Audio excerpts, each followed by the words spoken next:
Hi అండి. ఎన్నో ఆరోగ్య ప్రయోజనాలు కలిగిన ఉలవ చారు సింపుల్ అండ్ టేస్టీగా ఎలా తయారు చేసుకోవాలో చూపిస్తాను, చూసేయండి. చాలా ఈజీ అండి చేసుకోవడం, రుచి చాలా బాగుంటుంది.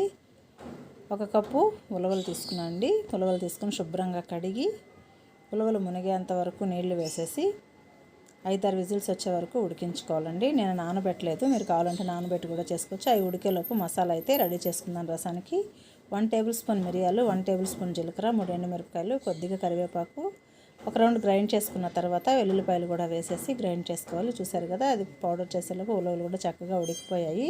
ఈ రసం మొత్తము పక్కన పెట్టేసుకొని పౌడర్ కూడా రెడీ చేసి పెట్టాను కదా, ఈ పౌడరు రసంలో వేసేసి మొత్తం ఒకసారి కలిపేసుకోవాలి. అందులో కొద్దిగా ఉలవలు తీసేసి పౌడర్ చేసుకోవాలండి.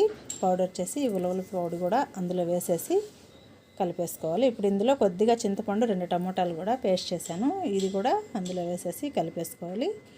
స్టవ్ వెలిగించి కడాయి పెట్టుకొని 2 టేబుల్ స్పూన్ల ఆయిల్ వేసుకొని, ఆయిల్ వేడెక్కిన తర్వాత కొద్దిగా జీలకర్ర, మెంతులు వేసేసుకొని, ఎండుమిరపకాయలు, వెల్లుల్లిపాయలు వేసేసి వేగిన తర్వాత కొద్దిగా కరివేపాకు వేసుకొని మనం ముందుగా రెడీ చేసి పెట్టుకున్న ఉలవ రసం మొత్తం అందులో వేసేసి ఉడికించుకోవడమేనండి. చాలా ఈజీ చేసుకోవడం, రుచి చాలా బాగుంటుంది. తప్పకుండా ఈ విధంగా ట్రై చేయండి.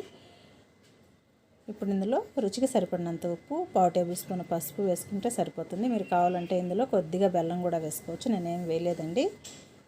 ఇది మరిగించుకుంటే వేడి వేడి అన్నంలోకి చాలా బాగుంటుంది. తప్పకుండా ట్రై చేయండి. వీడియో నచ్చినట్లయితే ప్లీజ్ సబ్స్క్రైబ్.